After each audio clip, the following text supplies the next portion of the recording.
Thanks for joining us from the Ohio AgNet Voice You Know with the News You Trust studio, sponsored by BASF, where you can count on the trusted performance of Adlevo seed treatment to protect your soybean crop.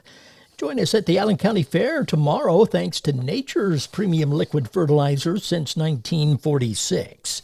Our next monthly check-in at Farm Credit Mid-America will be on Wednesday, the 20th. And don't forget, too, that Ohio Cattlemen's Association is hosting 6 free educational meetings covering various topics. You can visit ohiocattle.org for more information. Well, Joel checks in with a report from the United Soybean Board. Talking with some folks from the United Soybean Board, specifically Rob Ewalt. He's from Iowa, talking a whole lot of good things that the United Soybean Board is doing, because he's also a director for the United Soybean Board and specifically Infrastructure and Connectivity Priority Area Coordinator. Rob, what are some of those specific uses that you can kind of point out to us that United Soybean has helped kind of grow and make possible? Oh, yeah. I tell you, we're investing a lot of dollars when we talk on the protein side.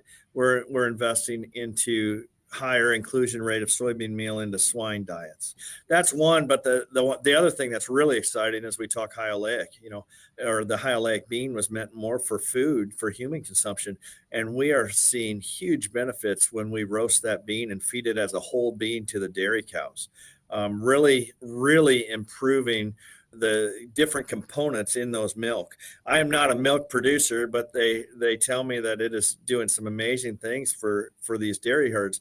And when you look at if one cow eats 1 acre of beans, and you look at 7 million dairy cows out there that might be using this, what a great way to market 7 million acres of soybeans.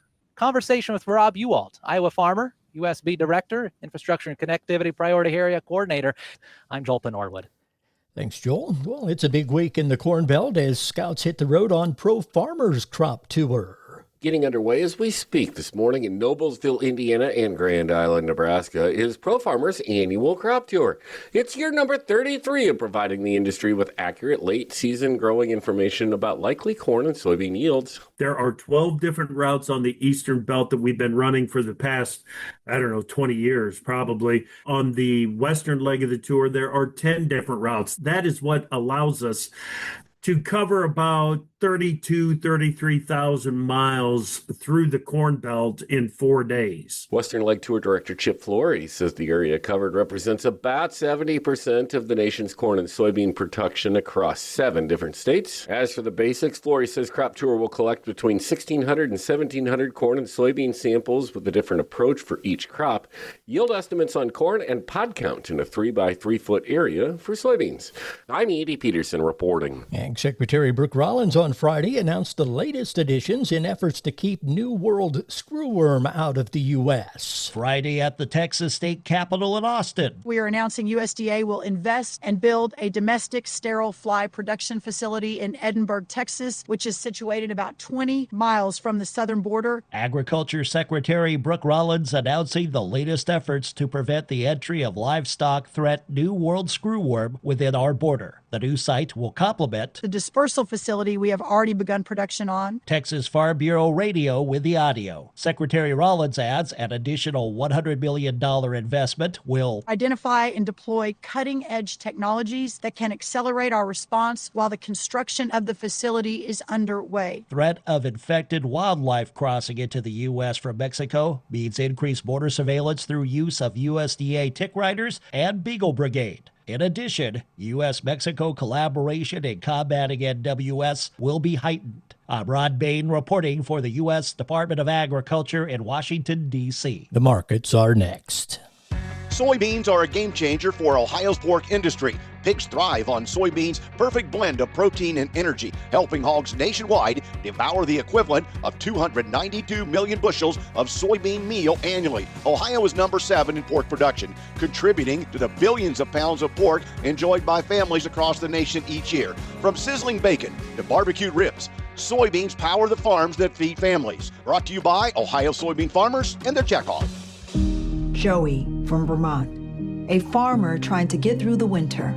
Adriana from South Carolina, a single mother living paycheck to paycheck. Liam from Ohio, an injured father struggling to provide for his family. Hi, I'm Shanola Hampton, and I support the Feeding America network of food banks because they help provide over 6 billion meals to people in need each year. Learn more at feedingamerica.org. The market's brought to you by Seed Consultants. Simply better performance online at seedconsultants.com. At the Board of Trade, September corn $3.83, down 3/4 cent. December corn $4.06 up 1 1/4. September beans $10.20 3/4, down 1 1/2. November beans $10.41 1/4, down 1 1/4. September wheat $5.02 3/4, down 3 3/4. At the Mercantile Exchange, August cattle $236.72, up 47 cents. October hogs $90.12, up 2 cents. September feeder cattle $350.92, up $3.57. This is the Ohio AgNet.